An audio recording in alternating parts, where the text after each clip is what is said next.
Hey guys, welcome back to Electrical Car Repair Live. Thank you guys for watching and subscribing to the channel. Today will be super helpful video guys to any of you having a Hyundai Santa Fe guys. And if you have a Hyundai Santa Fe, you have engine light on and any of the following guys codes. I'm talking about code P0030, P0031, 32 or code P0053. Stay with us, we will explain what most likely causes any of these four codes, the top 3 reasons that we see here at the shop and how to fix it on a Hyundai Santa Fe.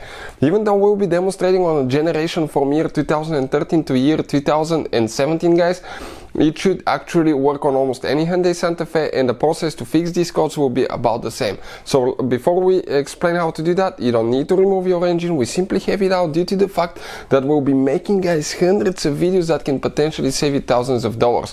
And with the engine being out, we can show you everything in a clear detail, where every little bolt, sensor, and nut is located, so you can learn how to fix your Hyundai Santa Fe. Now let me introduce you quick to the channel guys. If you need to buy any tools or parts for your car, check out the link in the description of the video below, and that's where we get all our tools and parts from. Another thing, if you guys you probably already know that, but every single car we get at the garage, we try to make at least 200 to 300 free repair videos. Why? Simply because our mission at the shop is to save you as much money as we can. All we need in return, please subscribe to the channel and like the video. So let's explain guys what can cause any of these 4 codes from P0030 to 32 and then P0053. This is the 2.4 4-cylinder engine. The procedure should be almost the same for all 4-cylinder engines guys, and we will explain why. If you have a V6 engine, the procedure will be similar, but we will explain what will be the difference, so make sure to stay until the end. We will explain about both of these. So many of you guys ask us in the comment section below to actually recommend a good scanner, good diagnostic tool. This is one of the best ones that we use on a daily basis right here at the shop, and we'll put the link in the description of the video below guys, where you can get it from. It works on almost any car you can think of. It's amazing tool that can pay itself off in one-time use. So on the front side of your engine guys, usually you have the intake manifold right here. That's where the engine gets its air and fuel from. On the back side you will have the exhaust manifold. That's where the exhaust gas is coming from, and then from there it will follow the exhaust system and go out through the back. With everything removed, we can clearly show you how the system works. If you guys have 4-cylinder engine, follow your exhaust manifold. The first oxygen sensor here is known as bank 1, sensor 1, oxygen sensor, or upstream oxygen sensor. Some people call it a 1, but the sensor as well.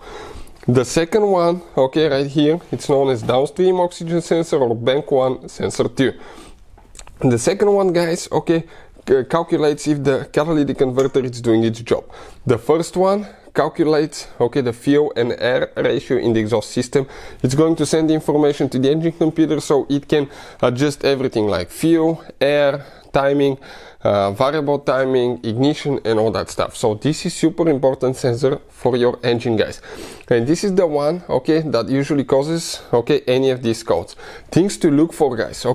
Number 1, make sure the wire for that sensor is not loose, and some people will not install it correctly. When you install it on those things, bend them a little bit after you install it, so it doesn't come out. If it comes out, it can touch the exhaust and it can melt. Number 2, inspect the connector that it's plugged all the way in and it's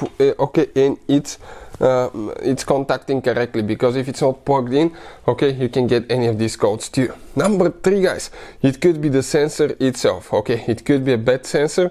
We have a special video on the channel that explains how to test it guys if you need to, so check it out. It's going to teach you everything that you need to know, and also we have a video that explains how to replace it. You will need a special tool guys, to replace that sensor.